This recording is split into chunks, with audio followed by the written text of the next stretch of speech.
안녕하세요, 락규입니다. 오늘은 경기도 부천시 원미구 신곡동에 있는 도시형 생활주택 경매 물건 하나 간단하게 보겠습니다. 여기는 현재 감정가 3억인데 1억까지 떨어져 있는 물건이고요. 지난 3월에 한번 미납이 됐던 그런 물건입니다. 미납이 되면 보시는 것처럼 재매각 사건으로 최저 입찰 보증금이 10%도 올라가서 20%에 입찰할 수 있는 물건이죠. 이 물건은 현재 입찰권 등기가 되어 있고 대학령 임차인은 있고요. 허그 임차권, 인수조건 변경이 된 그런 물건이라고 볼 수가 있죠. 이 물건의 권리 분석을 먼저 간단하게 해볼 텐데요. 지금 이곳 같은 경우는 강 모 씨와 주택 도시보증공사, 이거는 같은 덩어리라고 생각을 하면 됩니다. 그래서 2021년 전입 신고가 되어 있고요. 그 뒤에 한 모 씨가 2024년에 1억 3천에 현재 전세입자로 새롭게 들어왔어요. 그런데 앞에서 낙찰 받았던 이분 같은 경우는 권리 분석을 할 때 지금 여기 보시는 것처럼 주택 임차권이 말소기준 권리라고 생각을 하고 입찰에 참여했던 것 같아요. 2023년 8월 2일이 말소기준 권리가 되게 된다면 지금 우리가 보고 있는 이 한 모 씨의 보증금이 사라진다고 생각을 했을 수도 있겠죠. 사실은 이렇게 경매지에 보면 이런 식으로 내용이 나와 있긴 하지만 단순히 등기부만 봤을 때는 이런 착각을 할 수가 있어요. 자, 주택 임차권은 말소기준 권리가 되는 경우가 거의 없다고 볼 수가 있고, 전세권 같은 경우는 경매 신청자와 같을 경우 말소기준 권리가 되는 경우가 있으니까 약간의 차이점이 있다는 걸 알고 계시면 되겠고요. 2025년 5월 달에 신고한 강제 경매가 말소기준 권리가 되면서 지금 앞에 있던 1억 3천의 선순위 보증금을 우리가 인수를 해야 되는 물건이 되기 때문에 이 앞에 있는 분 같은 경우는 최소한 2억대에서 낙찰을 받았을 텐데 1억 4천까지 떠 안아야 하는 그런 물건이 된다고 볼 수가 있겠죠.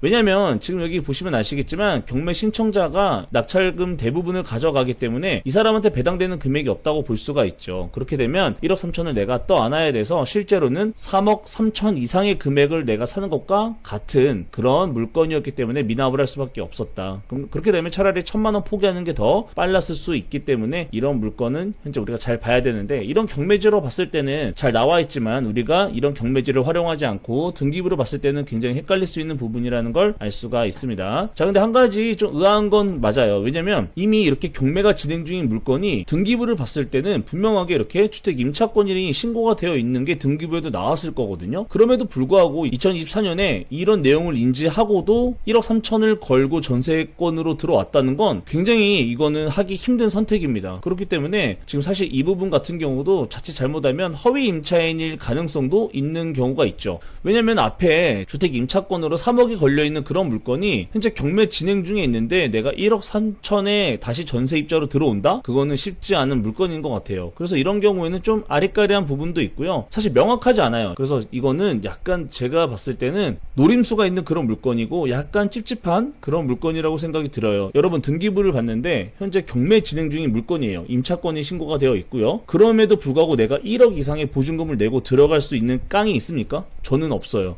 그래봐야 여기가 15평짜리 빌라인데 차라리 주변에 월세를 찾으면 찾았지, 이렇게 현재 문제가 있는 게 충분히 인지가 됐는데 이거는 부동산 중개업자가 대놓고 속이지 않는 이상 이렇게 하기는 정말 쉽지 않은 결정이었기 때문에 이거는 어떻게 보면 약간 낚시질을 통해서 뭔가 노림수가 있는 그런 물건일 수도 있겠다라는 생각이 들어서 한번 가지고 와봤습니다. 관심 있는 분들 이런 물건 있다라는 거 참고만 하세요. 감사합니다.